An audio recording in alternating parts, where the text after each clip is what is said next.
है कि बिलावल भुट्टो ज़रदारी ने अफ़गानिस्तान को कह दिया तालिबान को कि हमारी बस होती जा रही है और हम जो है टीटीपी को हंट डाउन कर सकते हैं और अफ़गानिस्तान के अंदर घुस के मार सकते हैं। उधर यूएन में डॉक्टर जयशंकर के साथ जो है वो एक तू-तू मैं-मैं जो है वो हुई है। ईरान के साथ भी अच्छे ताल्लुकात नहीं है। ये मुल्क की जो डायरेक्शन है, ये किस तरह सेट होगी? जय हिंद दोस्तों, मैं महेंद्र शर्मा स्वागत करता हूं वन वर्ल्ड हिंदी में आपका। उम्मीद करता हूं आपको सुर स्वस्थ है। दोस्तों ये दिखाते हैं पाक मीडिया की एक और लेटेस्ट डिबेट, जिसमें कैसे डिस्कशन किया जा रहा है कि पाकिस्तान का जो मंत्री है, ये बिलावल भुट्टो विदेश मंत्री, तो कहीं ना कहीं वो यूएन में बैठा है और यूएन में बैठ के उसने टीटीपी को धमकी दी है और अफगानिस्तान को सीधा अफगानिस्तान में घुस के टीटीपी को मारने और तालिबान से युद्ध करने की धमकी दे डाली है। तो कहीं ना कहीं इनकी औकात इतनी नहीं है कि एक ढेला दे के ये पोर्टों पे खड़े जहाज से सामान ले सके। जबकि दूसरी तरफ ये अगर कमर चीमा सीधा विश्लेषण करते हुए बता रहे हैं कि पाकिस्तान का ये मंत्री यूएन में अगर बैठा है तो सिर्फ और सिर्फ भीख मांगने के लिए बैठा है और सिंध और पंजाब प्रांत के लिए जो फ्लड का हवाला दे के ये भीख मांगने के लिए बैठा है, उसी के लिए अमेरिका में अब तक गुलछर्रे उड़ा रहा है। तो दूसरी तरफ कैसे भारत के साथ नजदीकियों का हवाला दे के साजिद तरार ने विश्लेषण किया है कि आप भारत के साथ कोऑर्डिनेशन बनाने की पाकिस्तान को आज बहुत ज्यादा जरूरत है। तो दोस्तों देखिए डिबेट और कमेंट में अपनी प्रतिक्रिया जरूर दें। लास्ट में आपसे रिक्वेस्ट करूंगा, चैनल पर नए हैं तो चैनल को सबसे पहले सब्सक्राइब करें, लाइक शेयर कमेंट जरूर करें। दोस्तों जय हिंद, वंदे मातरम, भारत माता की जय। दोस्तों इमरान खान शायद वो समझते हैं कि वो इंडिस्पेंसिबल हैं, वो जो मर्जी करेंगे, अवाम बेवकूफ़ों की तरह उनके पीछे लगी रहेगी। इधर तार साहब हालात इस तरह के पैदा हो गए हैं कि बिलावल भुट्टो ज़रदारी ने अफ़गानिस्तान को कह दिया तालिबान को कि हमारी बस होती जा रही है और हम जो है टीटीपी को हंट डाउन कर सकते हैं और अफ़गानिस्तान के अंदर घुस के मार सकते हैं। उधर यूएन में डॉक्टर जयशंकर के साथ जो है वो एक तू-तू मैं-मैं जो है वो हुई है। ईरान के साथ भी अच्छे ताल्लुकात नहीं है। ये मुल्क की जो डायरेक्शन है, ये किस तरह सेट होगी तार साहब? हम किस तरह चीज़ें मैनेज कर पाएंगे?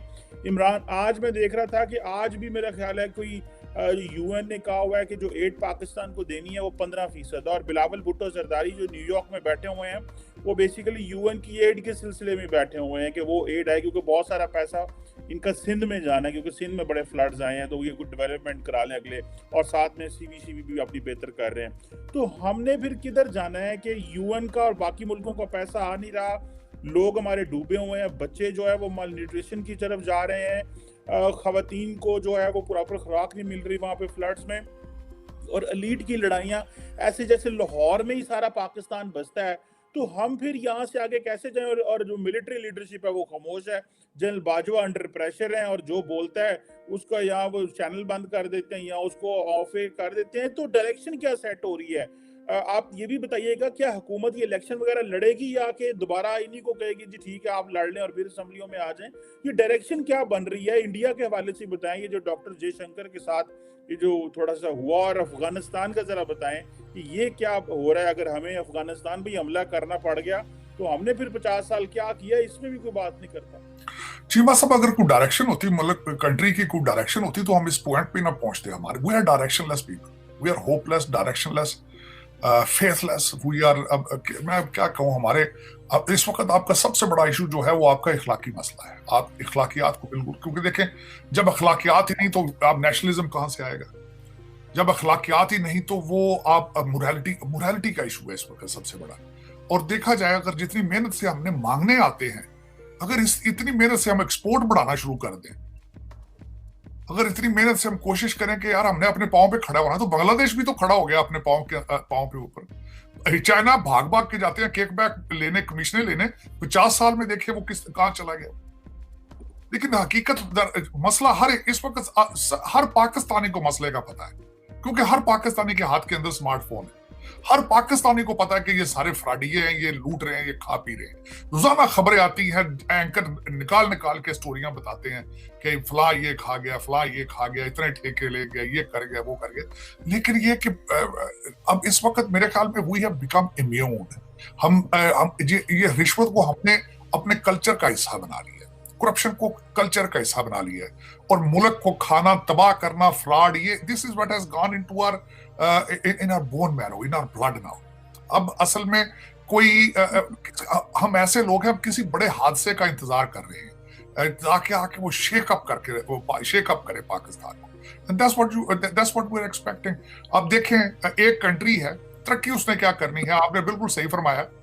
अफगानिस्तान के लिए आपने हमारा पाकिस्तान का स्ट्रॉन्ग 3 पर्सनल जो है उसने जाते ही काबुल में चाय पी जाके उसने। फिर हमारे अमीरुल मोमिनीन ने अदालत में कहा, असेंबली में कहा कि चेन्स तोड़ दी गई। फिर आपने इस्लामाबाद लाल मस्जिद के ऊपर तालिबान का झंडा लगाया। फिर आपकी कौम ने भंगड़े डाले हैं वो तालिबान। फिर आपने ये कहा कि ये तालिबान हमें कश्मीर आजाद करा के दे। आज अंदाजा लगा लें वो आपके साथ क्या करना चाह रहे हैं। अब उनके साथ कहां खड़े हैं, वो अंदर घुस के मारने के लिए तैयार है। और बिलावल भुट्टो साहब ने कहा कि हम इनके साथ सख्ती से, क्यों नहीं कर रहे हो यार? What is stopping you to do it? Saving the life of the Pakistani citizens is your base responsibility. This is your primary responsibility to save the lives and the property of Pakistanis और पाकिस्तान। कौन आपको रोक रहा है कि आप तालिबान के साथ आप जाके टीटीपी के साथ अपना सख्त हाथ ना इस्तेमाल करें? लेकिन तर हकीकत जब आप चमन और तोरखम से आपने रिश्वत की फैक्ट्रियां लगाई हैं वहां पे, आपको मैंने कई दफा चीमा साहब कहा था कि जो अफसर वहां पे 6 महीने साल वहां रह के आ जाता है वो करोड़पति अरबपति बन जाता है। अब बल्कि मैंने इस वक्त रिसर्च कर रखी है कि हमारे असली मसाइल क्या है। आपका सिर्फ असली मसला ये है, आपके एक तो अफगानियों के साथ जो आपने बना रखा है कि सिलसिला, कंधार के सारे अफगानी जो है उनके लिए एंट्री है पाकिस्तान, दूसरे जो सिटीजन उनके लिए वीजा है। फिर आपने वीजे कम कर दिए, फिर आपने वहां बुला के अफगानियों को जमीन पे बैठाते। उनको ये इशू है कि हमारे जो कबाइल के सरदार हैं उनको भी जमीन पे बिठा के तजलील की जाती है वहां। फिर वहां पे आपने किस तरीके टनल सी बना रखी है, वहां से 1 बाय 1 आप निकालते हैं। आधे अफगानी वहां सफोकेशन में उनके बच्चे बीबियां वहां जलील ख्वार होते हैं। या तो बिल्कुल उसको बंद कर दें या फिर उनको रिस्पेक्ट दें आप, या बिल्कुल बंद कर दें उनको कि नहीं वो कैन अफोर्ड इट।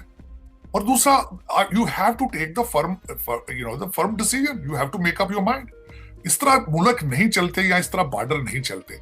और दूसरा बात आई जब आप डॉक्टर जयशंकर साहब की बात कर रहे थे, इसमें अगर देखा जाए तो इस वक्त पाकिस्तान की भारत के साथ रिलेशनशिप जो है जरूरत तो भारत की भी होनी चाहिए क्योंकि वो तरक्की में जा रहे हैं।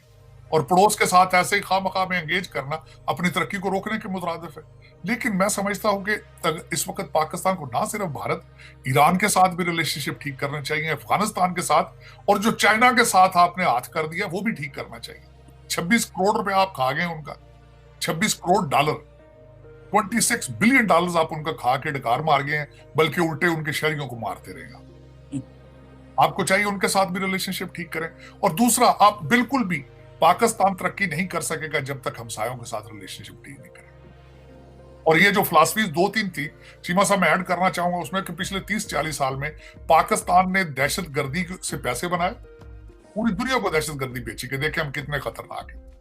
और मुझे ये बताएं, खासकर आज आप तालिबान कहते हैं, परवेज मुशर्रफ साहब की अपनी किताब में लिखा कि उन्होंने इनको अमेरिकन के हाथों बेचते रहे।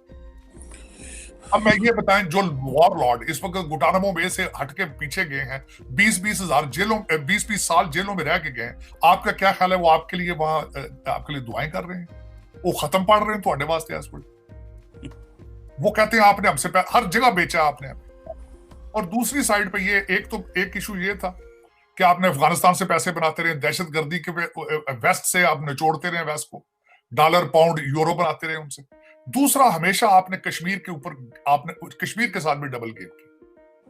कश्मीर को भी आपने इशू बना के उसके ऊपर भी आपने पैसा बनाने की कोशिश की। आप इन चीजों से निकलना पड़ेगा। निकलने से मुराद ये है कि you have to set up your lines. खुदा के लिए, जिस तरह चाइना ने 50 साल गुमनामी में रह के तरक्की की है, लेकिन वो तरक्की इसी तरह हो सके कि चीमा साहब जो आपके डिसीजन मेकर हैं उनके बीवी बच्चे पाकिस्तान में हो, उनकी डबल सिटीजनशिप ना हो। लेकिन वो पता है सबको, मैंने शायद कई दफा ये कहा है, आसम मुनीर साहब को एक बहुत सीरियस डिसीजन लेना चाहिए कि आर्मी के जो की पोजीशंस के ऊपर जनरल या ब्रिगेडियर या जो मेजर जनरल है, मेक श्योर करें कि उनके बीवी बच्चे पाकिस्तान के अंदर हो। या अगर जाना है बाहर उन्हें, तो ये देखें कि इसकी तनख्वाह कितनी है और इसके बच्चे की ट्यूशन फीस कितनी है। तो ये क्रॉस द बोर्ड ये चीजें डिसीजन लेनी पड़ेगी। ये यहाँ पे जो 18-18 ग्रेड के वालों के बच्चे यहाँ पढ़ते हैं, साल की 4-4 लाख रुपए 2-2 लाख डॉलर ट्यूशन फीसें देकर, उनको देख के शर्म आती है। जब वो पास से गुजरते हैं तो पाकिस्तान के खून की स्मेल आती है उनमें से। बिल्कुल सही कहा। ये यही वजह है कि आज मैं देख रहा था कि जो तारड़ साहब इन्फ्लेशन है पाकिस्तान में वो 30% तक हो गई है, और जो फॉरेन डायरेक्ट इन्वेस्टमेंट है वो भी बहुत ज्यादा कम माइनस में जा रही है। अब तो लेकिन आ ही नहीं। चीमा साहब एक बात है, आप और मैं यहाँ बैठे वॉशिंगटन डीसी में परेशान है, पाकिस्तान के मथे बांटेंगे। चीमा साहब मैंने आपको पहले कहा था कि पेट्रोल आपका 1,000 रुपए का लीटर भी हो जाए, कोई V8 गाड़ी रुकी लाहौर इस्लामाबाद कराची में तो मैं जवाब दे 1,000 का लीटर।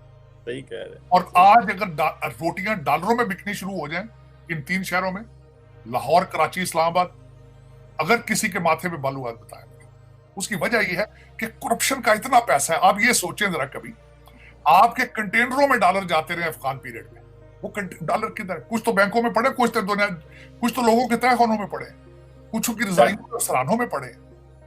ये सही बात है। कई दफा मिफ्ता इस्माइल साहब कह चुके हैं कि हमारी गवर्नमेंट बैंकरप्ट है, लोगों ने तो घरों में डॉलर और पाउंडों की ढेर लगा के बैठे। सही बात।